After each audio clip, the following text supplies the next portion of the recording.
Salut, c'est Maxime, je suis content de vous retrouver aujourd'hui sur la chaîne Man vs Watch et aujourd'hui je ne suis pas tout seul, je suis avec Christophe OP de la marque Bossel et vous avez vu, il fait grand soleil chez Christophe, il a mis la casquette et tout, mais c'est pas pour rien, c'est parce que ici moi en France, il est 8h du matin, Christophe est en Australie, à Sydney.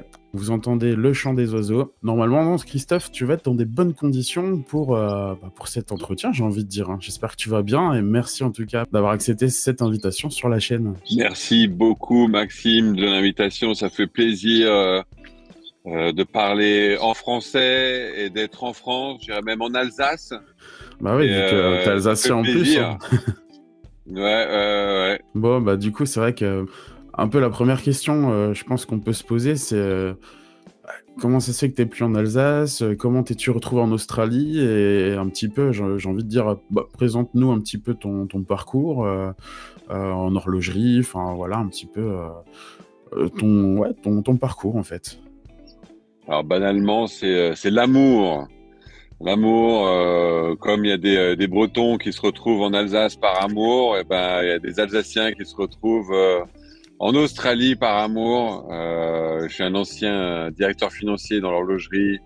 Je travaillais pour Technomarine, je travaillais pour Universo, les aiguilles du Swatch Group, à la Chaux-de-Fonds. Et j'étais directeur financier, donc un ancien comptable chiant. J'ai eu la chance de rencontrer ma femme en Suisse et australienne. Et elle m'a montré le pays et j'ai fait OK. C'est parti. J'ai envie que mes enfants ils grandissent ici et on a déménagé à Sydney. J'avais pas de boulot, j'avais rien. J'ai quitté Universo à la Chaux-de-Fonds où je me sentais très bien. Et voilà. Et l'Australie, Sydney, le soleil, le beau temps, mais c'est loin. Et voilà. C'est ça. Ouais, voilà, tout peut pas être non plus parfait, mais après le principal c'est que tu t'y sentes bien et puis bon, l'Alsace est dans le cœur, on va dire, donc jamais loin. Non, jamais loin. Et je parle souvent à mes parents, encore hier soir, et à mes amis du côté de Mulhouse. Et à chaque fois, l'année dernière, j'ai eu la chance de pouvoir entrer 2 fois. J'étais à Watches and Wonder pour présenter la marque, donc je suis passé après. Et j'étais au Geneva Watch Days aussi pour présenter la marque fin août. Et je suis aussi rentré voir les copains et la famille. Et c'est toujours un plaisir. Et je me réjouis de la prochaine fois. Bon, bah c'est cool. Bah ouais, j'imagine, vu que après la Suisse, bon, c'est quand même un petit peu on va dire presque le centre du monde en matière d'horlogerie. Donc c'est un passage inévitable. Donc heureusement, Suisse et Alsace, c'est pas trop loin. Donc ça, pour le coup, c'est pas mal du tout non plus. Hein. Donc c'est parfait tout ça. Et du coup, arrivé en Australie, finalement, t'avais encore envie de rester dans l'horlogerie. Et raconte un petit peu comment Bossel en fait a été créé. Et puis, qu'est-ce que veut dire Bossel aussi, du coup, comment on pourrait expliquer un petit peu la marque aux abonnés? Ouais, bah écoute, c'était par pur opportunisme. Je suis arrivé ici, j'étais directeur financier en Suisse, je gagnais extrêmement bien ma vie, pas vraiment de raison de quitter, mais c'était plus fort que moi. Je voulais autre chose que juste un salaire et un boulot. Et je suis arrivé ici en Australie, mais il fallait quand même trouver un salaire et un boulot, ou le vice versa. Et personne n'a voulu m'en donner. Hein. Donc je me suis retrouvé pendant 7 mois où les gens ils étaient là, bah oui, t'étais directeur financier, super, mais on te connaît pas, t'as aucune équivalence australienne. Enfin, les gens m'attendaient pas forcément. Donc j'ai appelé mes copains en Suisse et j'ai fait aidez-moi s'il vous plaît. On a créé 2-3 modèles et puis parce que je cherchais du boulot, mais j'avais autre chose j'avais de l'énergie, j'avais envie de faire quelque chose. Et j'ai créé des échantillons, je les ai présentés, et puis c'est comme ça que de fil en aiguille, c'est parti. Après, j'ai trouvé du travail finalement. Et j'étais directeur financier d'une marque de surf qui s'appelle Hurley, qui appartient au groupe Nike. Donc je travaillais à la plage ici à Sydney avec des Australiens, quoi de mieux, quoi de plus typique. Et en même temps, la marque se développait tranquillement à côté. Mais enfin bon, c'était un boulot à côté, quoi. Donc la marque a été créée en 2011. Mais vraiment 2015-2016, c'est quand j'ai commencé à devenir un peu plus sérieux avec, parce que je bossais en tant que directeur financier à temps plein, quoi. Et du coup, j'en reviens un petit peu au nom. Comment, enfin, du coup, t'as créé ça seul? Vous êtes plusieurs? Comment ça se passe un peu tout ça? Non, ben j'ai créé ça seul. Première marque de montre australienne. Tu sais, ici, je suis un peu loin de la Suisse, comme tu disais. Et donc déjà, ça me fait plaisir de pouvoir parler à la communauté, parce que ici, je suis seul.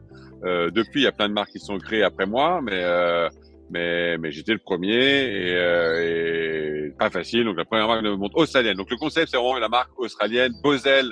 Pour répondre à ta question, c'est en fait le diminutif de Beyond avec le B, Australian AUS Elements, parce que dans chaque montre, il y a un petit peu d'Australie. On voit dans la couronne là un peu de sable de la plage de Manly qui est juste à côté de chez moi, ou ici dans cette montre qu'on vient de faire pour Bathurst, qui est une course célèbre, on a mis un peu c'est des morceaux de pneus, des voitures de course qui restent sur le bord de la route, et on a récupéré ces morceaux de pneus et on a mis ça dans la couronne. Donc Beyond Australian Elements, c'est le nom de la marque. Ok. C'est du coup, quand tu viens en Europe, t'as toujours avec toi un petit peu d'Australie, quoi. Donc, c'est pas mal aussi. Exactement. C'est vraiment la particularité de la marque, voilà, d'avoir ce petit plus dans la couronne. Donc, plutôt que de l'avoir pleine, bah, du coup, c'est original comme idée, en fait. Fallait avoir l'idée, j'ai envie de dire. Ouais, écoute, on a fait. Alors, kudos à Yvan Harpa de la marque Artia, qui à l'époque avait été chez Romain Jérôme et avait mis un peu de poudre du volcan en Islande. Il avait mis ça sur le cadran.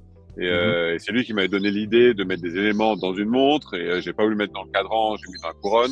Et la première fois que j'étais à Bâle en 2014 pour la marque, j'étais à Bâle bien avant en tant que directeur financier, mais pour ma marque en 2014, en 2015, et c'était mon voisin. Et la première chose que j'ai fait, j'ai dit Yvan, merci, grâce à toi j'ai une marque.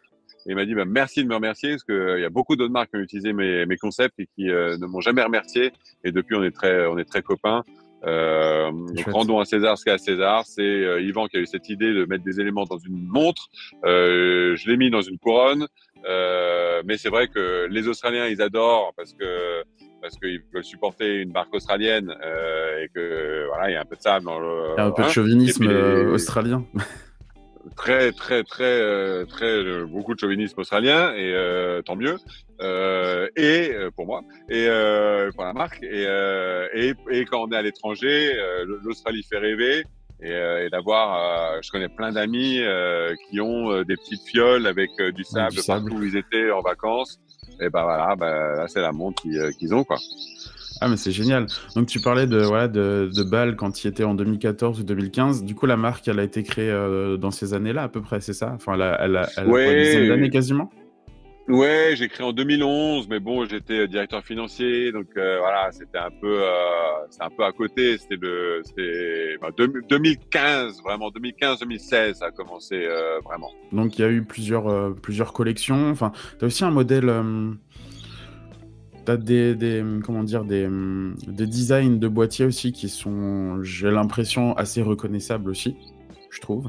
En tout cas, dans les deux que j'ai pu tester, c'est plus il y avait une plongeuse, comment c'est, le modèle Sydney, c'est ça?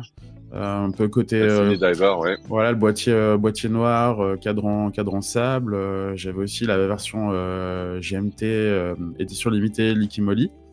Donc il y a quand même t'as l'air de faire pas mal de partenariats aussi avec différentes marques ou événements, en fait, hein. Tu parlais aussi de la course automobile. Ça, c'est la nouvelle, en fait. Donc, on est partenaire d'une course célèbre en Australie qui s'appelle Bathurst 12 Hours. Donc, c'est 12 heures de Bathurst. Alors, il y a quand même Valentino Rossi qui vient courir ici. Donc, c'est pas une petite course. Elle est très reconnue au niveau mondial. Elle a été élue meilleure course l'année dernière par Speed Week, un grand magazine dans le milieu automobile. Et la montre que tu avais eue, la GMT, c'était la montre qu'on a fait. Pourquoi GMT? Parce qu'en fait, le le Liqui qui est très présent même dans Formule 1 et c'est les lubrifiants allemands.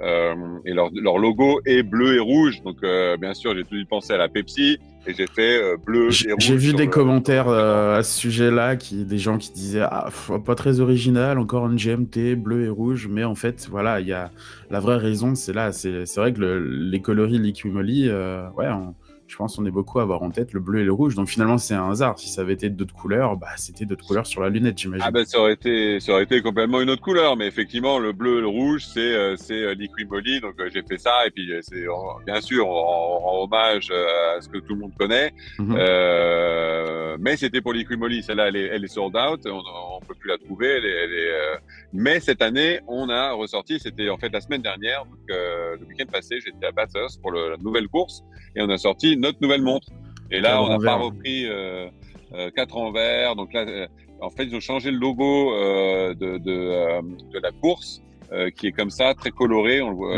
le dos est chouette, hein. Franchement, le fond de boîte, j'aime beaucoup. Ouais. On voit par transparence le mouvement, et c'est le nouveau logo de Liqui Moly, pas le Liqui Moly, parce que Liqui Moly justement n'est plus sponsor, c'est Repco cette année qui est sponsor, mais on n'a pas voulu lier ça à son sponsor, mais plutôt à la course. Donc tu vois le damier qui est en beige et noir sur le bord, un cadran fumé qui part du noir au vert, il est texturé parce que c'est une montagne en fait, Bathurst, et j'ai eu la chance cette année de faire un tour de Bathurst dans une voiture qui va un peu vite, et franchement c'est impressionnant quand tu es en haut de la colline et que tu descends. Puis surtout quand c'est pas toi qui conduis en plus, tu sais pas ce qui va arriver. Donc, exactement. J'ai été dans les voitures de course avant, mais dans un circuit un peu traditionnel, plat. C'est une vraie montagne et c'est presque la course de côte aux 3 épis, quoi. C'est exactement ça. C'est exactement ça. Et en plus, il y a les 3 épis. Bon, alors bon, si tu tombes à gauche ou à droite, tu tombes très bas. Donc là, c'est très dangereux. Mais là, il y a des murs. Donc tu tapes le mur. Enfin bref, dans tous les cas, t'es pas bien. Que des bonnes sensations, quoi. Ou à Bathurst, t'es pas bien. C'est sûr.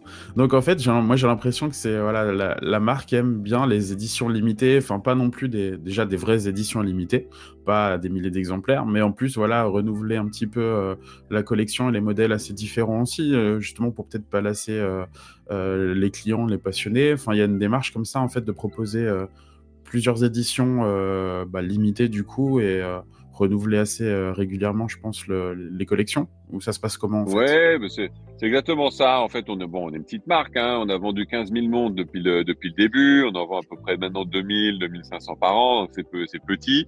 Mais on fait des séries limitées, que des séries limitées, basées sur la même boîte. Donc là, tu vois, c'est la boîte que tu connais. Celle-là aussi, c'est la même boîte, mais celle-là, elle va être en acier brossé. Celle-là, elle va être en acier brossé avec un black IP coating dessus. Mais c'est la même boîte. Et après, on a une autre boîte, c'est la Ocean Moon, qui est un peu notre modèle historique. Donc voilà, c'est les 2 boîtes. Et après, on change un peu les effets, les finitions, mais à chaque fois limité. Parce que et puis à chaque fois coloré, parce que là t'as vu la noire, mais elle vient avec un bracelet vert, et là elle change complètement le look, et toutes les montres elles viennent avec 2 bracelets. Donc là tu l'as avec le bracelet vert, celle-là c'est exactement la même montre, mais avec un bracelet acier ou avec un bracelet orange, ça change complètement. Mais c'est l'Australie, ça c'est d'ailleurs la montre que je porte tous les jours.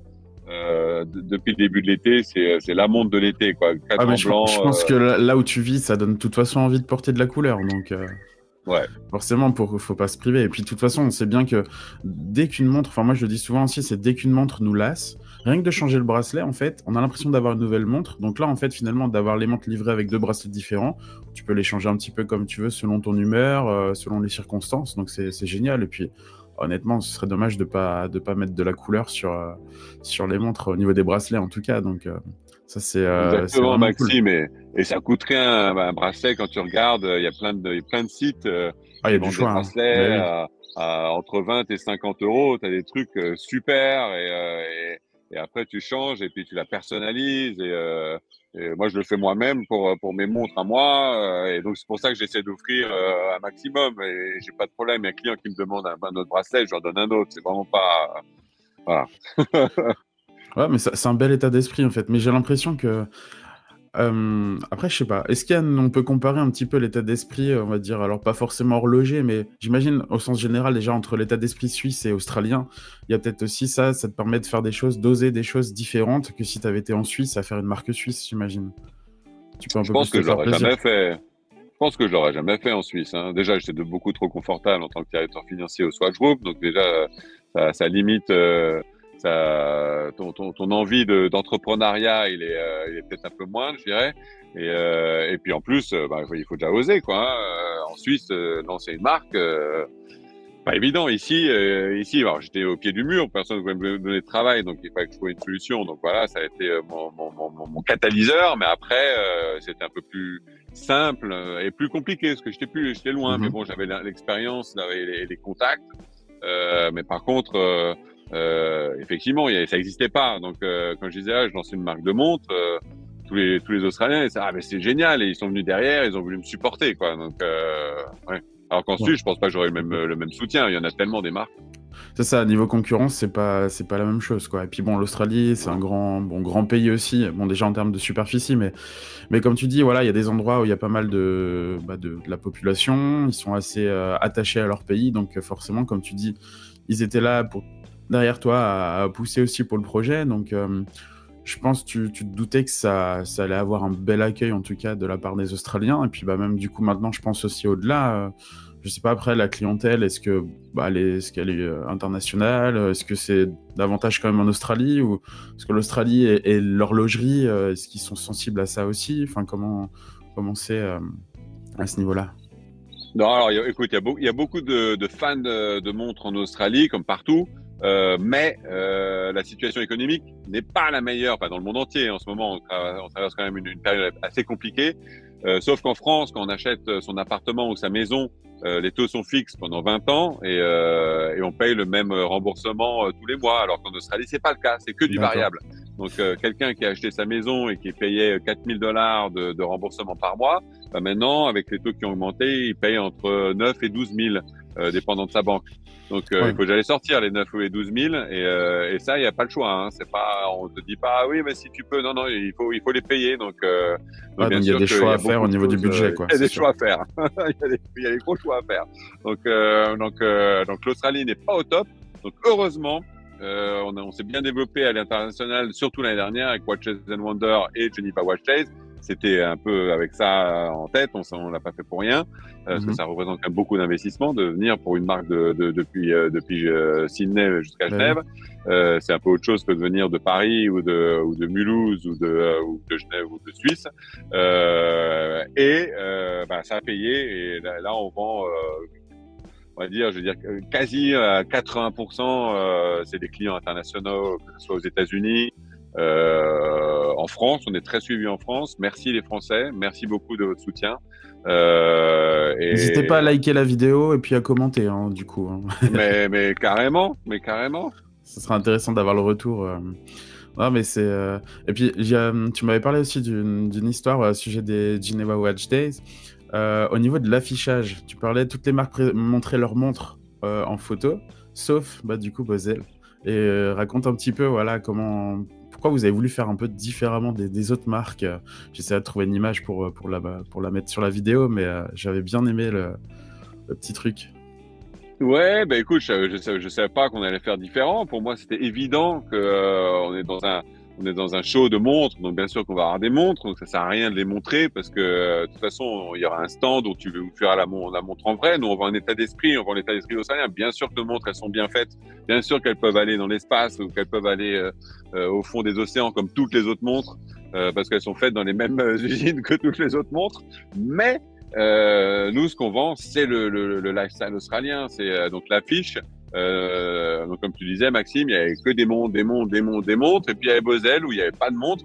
Il y avait ma femme, Alex, un pote, Jérémy, et moi qui sortons de l'océan, parce que je nage tous les matins religieusement dans l'océan, qui neige ou qui vente, il neige jamais, mais qui fasse de la grêle ou n'importe quoi, été comme hiver, voilà, été comme hiver, c'est plus juste, sans combinaison. Et c'était nous qui sortons de l'océan avec un magnifique soleil, lever de soleil derrière, le zodiaque qui était posé là, et on sort de l'océan. Et c'est ça qu'on vend. On vend l'esprit australien. Et ça a fait parler parce qu'effectivement, on était la seule marque qui ne montrait pas de montre à une exposition de montres.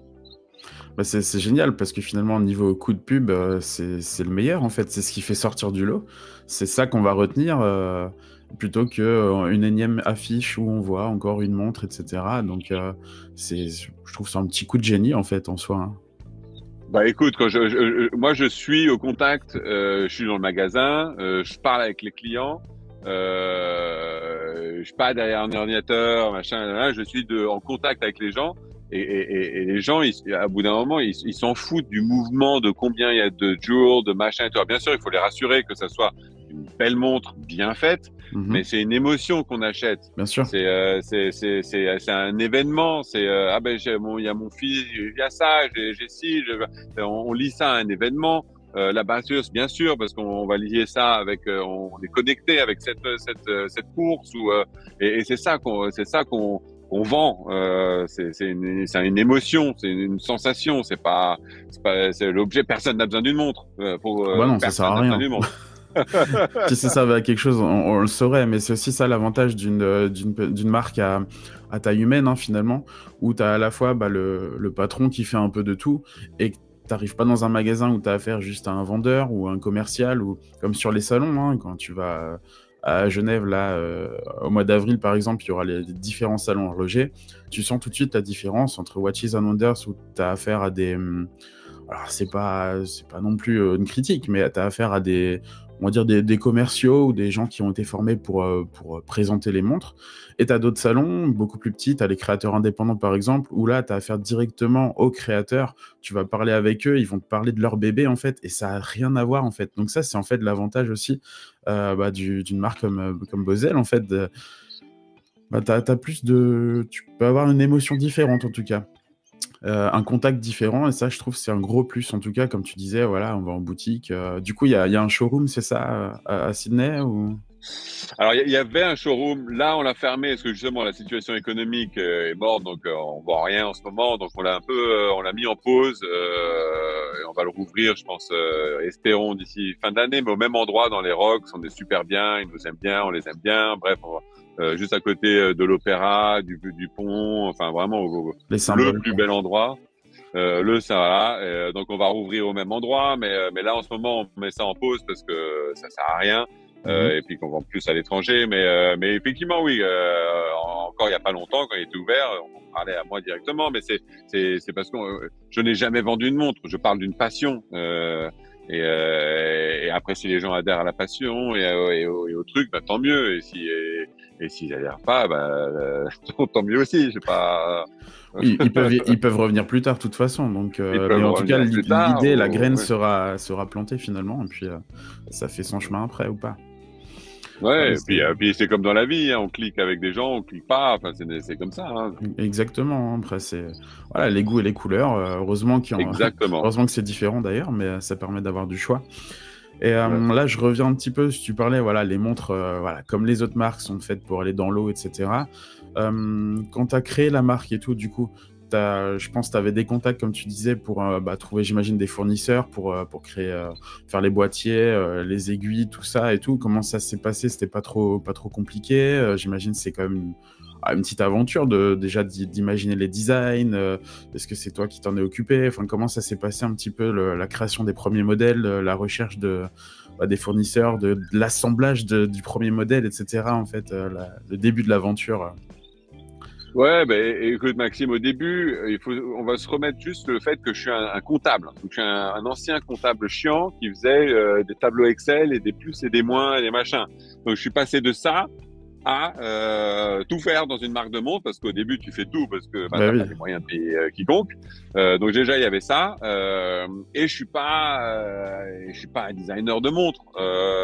j'ai des affinités, des choses, voilà. Après les contacts, ça je les avais tous parce que c'était tous mes copains. Donc c'est ça pour les composants, c'était vraiment pas un souci. Je connaissais qui étaient les bons et avec qui travailler. Donc ça c'était pas le problème. Le problème c'était le design.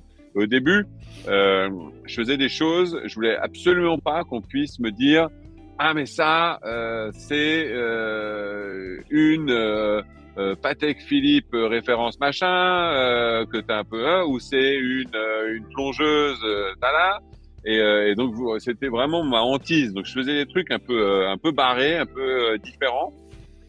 Et il faut quand même trouver son public et c'est pas facile. Donc j'ai au fur et à mesure des années, j'ai mis un petit peu d'eau dans mon vin, on va dire. Et maintenant, je fais des choses qui sont avec des codes qui sont un peu plus faciles à comprendre, toujours qui sont Bosel et c'est pas une copie de un tel ou de un tel, mais avec un peu plus d'eau dans mon vin. Ce que je faisais pas au début, où c'était vraiment des trucs un peu fous, quoi. Après, au niveau du... Je sais pas si on peut parler un peu vite fait de la provenance des composants. Est-ce que tu as des composants qui viennent de Suisse ou alors, comme beaucoup de marques, voilà, d'Asie est-ce que tu as souhaité te diriger plus vers un pays, te sourcer dans un pays plus qu'un autre ou pas forcément? Enfin, j'imagine après, de toute façon, tu cherches aussi une très bonne qualité. Donc, on sait qu'on peut en trouver, même si Asie veut pas forcément dire mauvaise qualité, heureusement. Absolument pas, et je connais des fournisseurs en Asie qui ont quitté le Jura parce qu'ils voulaient absolument que le Jura soit libre et qui sont partis avec femmes et enfants dans les années 70 et qui sont allés s'installer en Thaïlande pour construire des usines absolument magnifiques avec tous leurs outils et leur expertise suisse. Donc on peut pas même quelque chose qui est en Thaïlande et un fournisseur qui comme s'il était en Suisse en fait, sauf qu'il est pas basé en Thaïlande et qui fait mes boîtes. On est Swiss made, donc il faut que 60% du coût de la montre soit suisse, il faut que l'assemblage soit suisse, il faut que le mouvement soit suisse. Tout est assemblé chez Laurent sur le pod à la Chaux-de-Fonds. Et bien sûr que les composants viennent d'un peu partout, mais elles doivent satisfaire aux règles du Swiss Made et elles le satisfont bien au-delà des 60%. Mais il faut connaître, c'est même pas tellement ça. C'est comme tu disais, Tessio, en Taïwan, ils font des choses exceptionnelles. Je ne travaille pas avec eux, mais juste pour les citer, c'est des cadres absolument magnifiques. Et il y avait même une époque où tu pouvais plus avoir de composants en Suisse parce que les capacités étaient maximales, donc il fallait aller à l'étranger. J'ai travaillé sur Hong Kong un moment, donc voilà, on travaille avec tous les fabricants. Mon fournisseur de bracelets est italien, mais je suis sûr qu'il y a des choses qui sont faites aussi en Asie. Voilà, donc c'est un melting pot que l'horlogerie, mais comme toutes les marques. Comme toutes les marques. Ah bah oui, voilà, c'est ça. Même celles qui ne le disent pas, à mon avis. Mais bon, c'est un autre débat. Non, mais bon, après, de toute façon, le principal, c'est la qualité. Je veux dire, si on regarde une montre, on va pas avoir le drapeau des pays dans lesquels les composants ont été faits. Donc, on veut juste qu'elle tourne, qu'elle donne de l'émotion, qu'elle soit à peu près juste. Hein.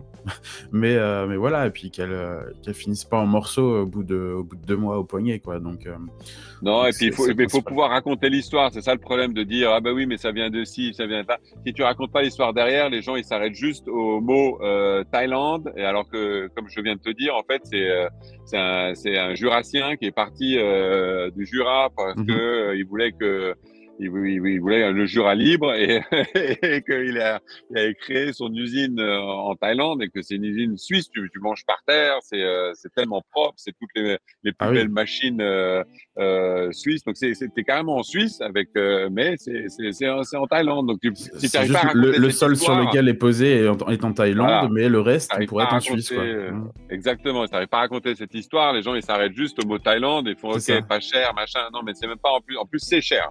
C'est pas cher. C'est cher. C'est le prix d'une Bref, qualité, quoi. c'est le prix de la qualité. Mhm.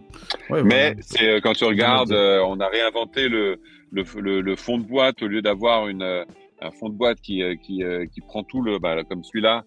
Ce fond de boîte, c'est le fond de boîte normal, on va dire. Et là, tu vois, et en fait, ce qu'on a fait, c'est qu'on a mis la boîte qui remonte un peu plus, et puis c'est une plaque. D'accord. Donc ça fait un fond de boîte qui est super ergonomique et magnifique. Et là, j'ai dû pousser un peu le fabricant parce qu'il voulait pas faire quelque chose de différent, mais ça fait un fond de boîte et ouais, très très beau. Et un Effectivement. profil, ce profil au poignet, on dirait qu'elle est super fine en fait. C'est un peu un trompe-l'œil. Elle est pas épaisse, hein, mais grâce à ce profil qui est super fin, on dirait qu'elle est plus fine que ce qu'elle est. D'où la partie importante du design, hein, du coup. Ouais. Et du fabricant qui accepte de se pousser un petit peu et de pas faire les choses comme tout le monde. Ouais, c'est ça. Puis c'est un petit peu, pas forcément, j'imagine, évident non plus, selon la quantité demandée. Ils vont plus ou moins rechigner à faire aussi ce que tu souhaites. Ouais, c'est un petit peu toujours pareil. Hein, bon. Ah ouais. Avec mes 500 ou mes 1000, effectivement, c'est déjà bien, hein, mais les autres marques, elles en font 5 ou 10 000. C'est ça. Donc bon. On peut pas tout avoir, mais en tout cas, c'est cool que tu aies pu en tout cas réussir à pousser un petit peu ce fabricant pour qu'il arrive à faire ça, parce que le résultat, franchement, moi, je le trouve très sympa. Et même les montres au poignet, hein, pour les avoir portées et tout, enfin, c'est vraiment des montres qui sont très bien faites. Le côté, le sable dans la couronne, moi, je trouve ça génial. Ça fait... En fait, les montres, ce qui est bien, c'est que c'est toujours un sujet de discussion, mais quand tu as des petits détails en plus, tu peux te dire, bah tiens, ça, c'est là parce que la marque est australienne, parce que ci, parce que ça.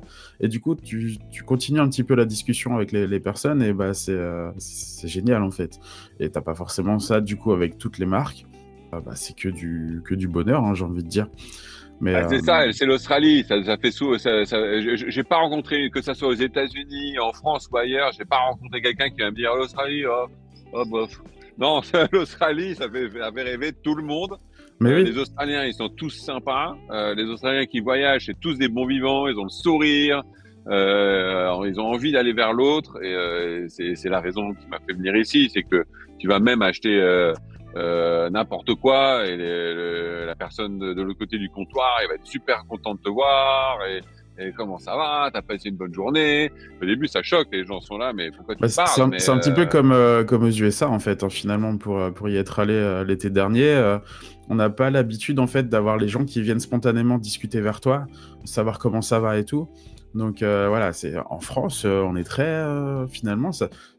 On ne sait pas par quoi on doit être le plus choqué. Est-ce que c'est par le comportement des Français ou par le comportement des Australiens, des Américains c'est totalement différent, c'est notre mentalité et tout. Donc, mais c'est génial. Surtout, je pense que quand toi, t'es arrivé, tu connais personne, on va dire. Donc, c'est aussi agréable d'être bien accueilli, en fait.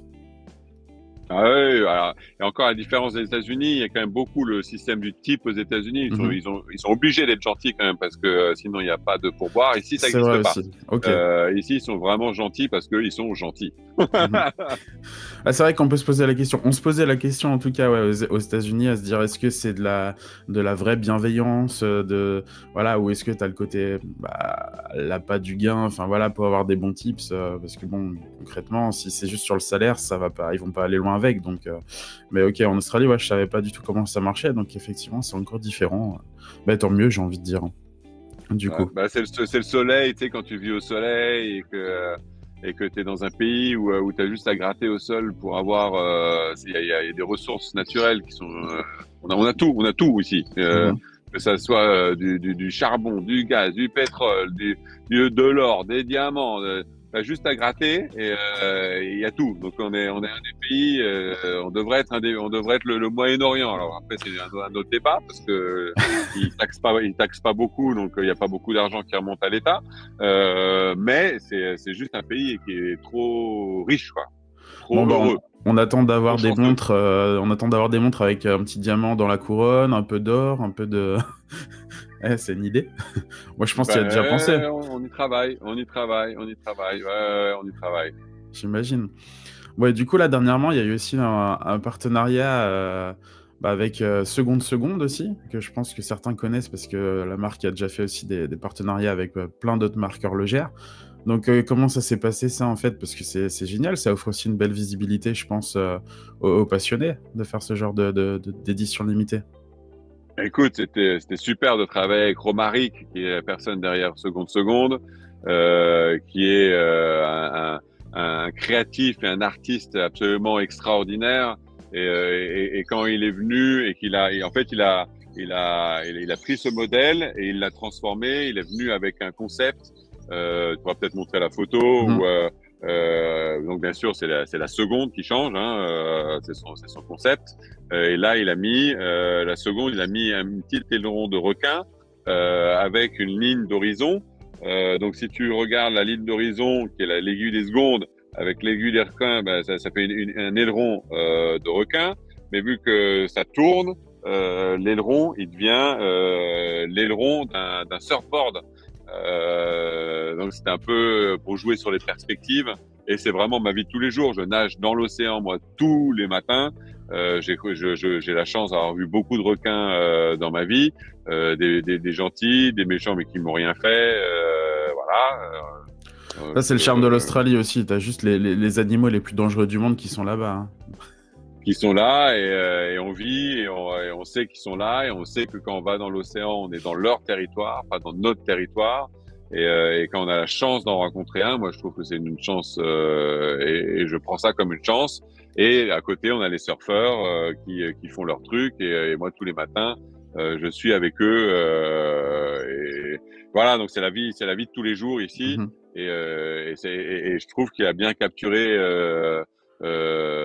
cette dualité. Et après aussi, c'était pour un peu challenger les gens sur les perspectives, quoi.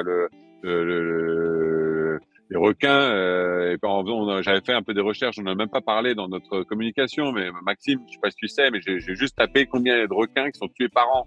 On parle de 100 millions. C'est énorme. Il y a même des gens qui disent que c'est 250 millions de requins qui sont tués par an. Combien il y a de humains qui sont tués par an? 6. C'est qui devrait avoir peur de l'autre, quoi. C'est ça en fait, mais c'est bon, c'est un peu c'est un vaste sujet, on va dire, mais ouais, c'est vrai que il y en a un accident une fois, bon bah c'est des dizaines, des milliers qui payent finalement pour ça, sauf que bah comme tu disais, c'est intéressant de le dire justement parce que comme tu dis c'est l'humain qui va dans le territoire de ces animaux-là, donc après ici ils se sentent menacés, ils se défendent, enfin voilà, c'est comme tu vas dans la savane, tu décides d'approcher un lion parce que tu es sur son territoire, tu te fais bouffer, bah j'ai envie de dire c'est comme ça. Enfin. Nous on nage tous les jours depuis 9 ans. Donc imagine, on nage le matin à 6 heures quand ils ont faim. Les trucs, il faut pas faire. Il faut pas aller dans l'océan le matin à 6 heures. Tout le monde te le dit, machin. Hein. Tous les jours. Il n'y a pas un jour où je nage pas. Je reste 1,5 km, c'est pas rien. 1,5 km dans l'océan, en plein océan. Il y a personne autour de moi, machin. Tous les matins avec ma femme, Alex.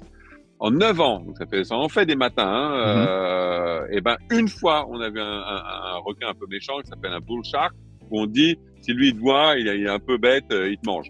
Et il est passé à côté d'Alex, il est passé devant, il s'est arrêté. J'ai levé la tête, j'ai rebaissé, il était plus là. Donc il s'en foutait complètement. Donc c'est de se faire bouffer, c'est vraiment pas de chance, plus pas de chance, plus pas de chance, plus pas de chance. C'est voilà. Bah tiens, pour revenir sur la montre du coup faite avec Seconde, je savais pas en fait que c'était à la fois un aileron et du coup un aileron de planche de surf. De planche de surf, ouais. Je croyais qu'en fait c'était aussi une vague, tu vois, la vague, le rouleau qui se forme en fait. Ah oui, oui, oui, bah oui, ça peut être aussi ça. Voilà, Ça peut être donc aussi ça. Bah bah, là, on a les voilà. trois. Moi, tu vois, j'étais aussi dans l'Australie, quoi, donc des Bah voilà. vagues. Merci Maxime. On a la troisième qui marche bien aussi. Bah voilà, donc ça ajoute encore un petit peu à l'histoire, donc c'est parfait. Et c'est ça, c'est les perspectives. C'est exactement ce que Romaric voulait faire avec ça, c'est de pousser les gens à penser différemment, quoi. Mhm.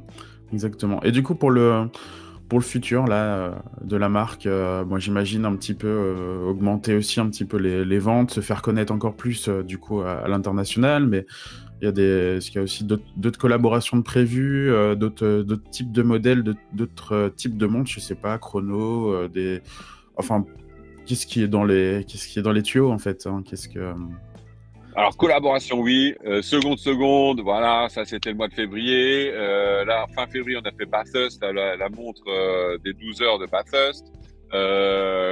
Mois de mars, avril, on lance une montre pour le Nouvel An chinois avec un dragon, avec avec un bijoutier ici sur Sydney qui a fabriqué le cadran en acier basé sur une pièce de monnaie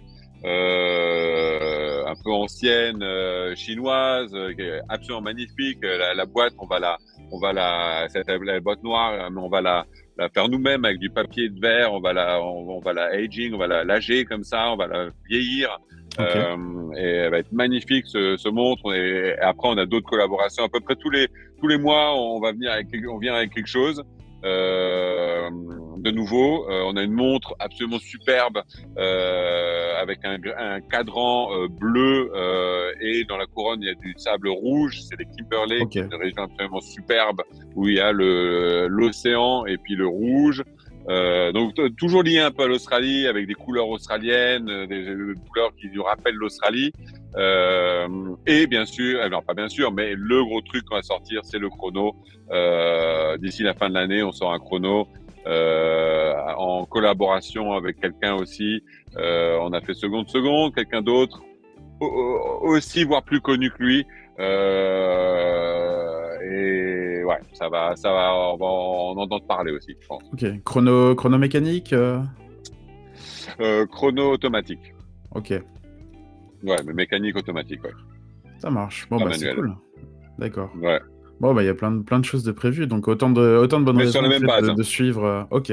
Ouais, sur la même base. On va garder cette boîte qu'on Ouais. adore et on va rajouter Ouais, le c'est un petit chrono. peu la boîte signature de la marque, donc autant profiter, hein. Ah, bah, autant de bonnes raisons en fait de suivre l'actualité de Bosel, que ce soit sur Instagram, enfin, sur les réseaux hein, finalement, parce que la marque communique pas mal aussi sur les réseaux, donc on peut pas louper, on va dire, ce qui va se passer prochainement. Donc ça aussi c'est important, je pense, d'utiliser les réseaux, surtout en 2024, voilà, pour rayonner au niveau international. C'est un peu une obligation. Donc, tu as dû aussi te mettre au réseau ou comment que ça s'est passé Ouais, et ça c'est fait en France, tu vois. Donc je travaille avec Jean-Baptiste qui est basé à Toulouse, qui s'occupe de tout mon digital, Ok. et avec Alexandre qui est dans la région parisienne, qui s'occupe de tous mes visuels. Donc voilà, donc je reste attaché à la France alors ça me fait des longues journées, ça c'est le côté un peu Un plus décalage ennuyeux horaire. parce que avec le décalage horaire, mais des fois ils sont très sympas, ils font des calls à 10 heures le soir pour eux et ça fait 8 heures du matin pour moi. Mais oui, donc et puis je me réjouis de rentrer. Alors tu parlais de Watches and Wonder où effectivement tu parles qu'avec des commerciaux et je suis tout à fait d'accord avec toi, c'est beaucoup trop gros. On avait fait l'année dernière, on va pas rentrer cette année, je vais pas le faire parce que l'investissement n'en valait pas la chandelle. Mais par contre, on revient pour le Geneva Watch Days et j'aimerais bien rentrer le plus souvent parce que parler, faire des get together, rencontrer les gens, enfin bref, c'est là où je suis heureux, donc j'aimerais bien faire ça. Mais bon, c'est loin, on peut pas prendre un avion tous les jours, quoi. Non, c'est compliqué. Faut venir à dos de requin C'est sinon. compliqué. Ouais, j'aimerais bien. À la nage, hein. Ouais, C'est un ça peu c'est autre loin. chose. Hein, ouais, Mais ouais, mais j'adore. J'ai des copains qui font la traversée de la Manche, avec qui je nage. Ils font la traversée aussi de l'Écosse à l'Irlande, à l'Écosse. Mais c'est pas ok. mon délire. Moi, je fais juste ça pour être dans l'océan, c'est l'air iodé, Ouais, puis t'as raison le- d'en profiter, hein, j'ai envie de dire, hein. De toute façon, t'es à ouais. côté. Je comprends très bien, hein. Moi, j'étais, vu que je suis breton, avant, j'étais à quoi, à 4 km de la mer, donc la plage et tout, c'est sûr, hein. D'autres vagues Bah, il y a aussi, un hein. truc, mais bah oui, il y a un truc, Maxime, et puis la petite discussion avec la personne le matin qui regarde l'océan, le soleil qui se lève, je sais pas, il y a un truc qui se passe qui te donne la pêche, quoi. Ouais. Et puis le beau temps. Parce que de la pluie, il Ça n'y en a aide peut-être pas tant aussi. que ça, mais bon, voilà, c'est un petit coin de D'ailleurs, paradis. elle Donc, arrive là. D'ailleurs, elle arrive. Ça arrive pas souvent, mais là, elle arrive. bon, bah voilà, mince. Moi, ça va être Non, la non, nuit. Donc, c'est la nuit, c'est la nuit, c'est la nuit. oui, oui, C'est bien vaut mieux qu'il qu'il soit pleuve la la nuit. nuit, t'as raison. C'est top, Non, c'est mais top. Et surtout que c'est super. les gens sont à chaque fois, ils sont surpris d'arriver à Sydney. Ils font, mais qu'est-ce que c'est vert? C'est vrai que c'est super vert comme ville. Il pleut, mais il pleut souvent la nuit. Donc c'est génial. La journée, il Parfait. fait beau. La nuit, il pleut. Le job est fait. Bon, bah c'est cool. Très bien. Je sais pas si tu avais envie de parler d'autre chose, ou si on a fait, je pense qu'on a fait aussi pas mal le tour déjà. Donc, Bah non, non, on a fait le tour et je te remercie énormément. Ça fait vraiment plaisir. Merci. C'est un avec énorme plaisir. plaisir. Ouais, Donc, merci c'est Maxime. toujours très sympa, de toute façon, de parler horlogerie. Et puis moi, comme dit, c'est une volonté aussi sur ma chaîne de donner la parole aussi à des marques et tout. Donc, puis même pour moi, hein, personnellement, c'est aussi un bon moment de faire cette discussion. Donc, ça me fait plaisir, voilà, d'offrir aussi aux abonnés et puis aux personnes qui passeront sur la chaîne. Donc, ce petit moment très sympathique. Et j'espère que du coup, découvriront la marque et on apprécieront un petit peu ses valeurs. Et puis, un petit côté australien au poignet, c'est toujours sympa aussi pour ceux qui ont envie de soleil et de sable, ou pourquoi pas un jour des diamants d'Australie dans la couronne. Merci du soutien. J'apprécie énormément. Bon, en tout cas, n'hésitez pas à laisser des commentaires, hein, sous la vidéo. De toute façon, on y répondra. Et puis, likez la vidéo. N'hésitez pas à partager aussi, hein, dans le but, comme dit, de faire découvrir Bosel au plus de monde possible. Et puis, en tout cas, on se donne rendez-vous dans quelques temps pour une prochaine vidéo. Portez-vous bien, hein, surtout. Prenez soin de vous et de vos montres. Et puis Christophe, au plaisir en tout cas de se croiser peut-être une fois en Alsace, en Suisse, en Australie, on sait jamais. Mais merci en tout cas pour ton temps, pour cette vidéo. Donc je te dis à une prochaine. À bientôt tout le monde. Et À puis, bientôt en Alsace. voilà. Et puis un peu partout du coup dans le monde, on sait jamais. Salut. Exactement. Ou à Sydney. Faites Ouais, signe si vous Sydney. êtes à Sydney. Voilà. Allez, salut tout le monde. Salut Christophe. Ciao Maxime. Au revoir.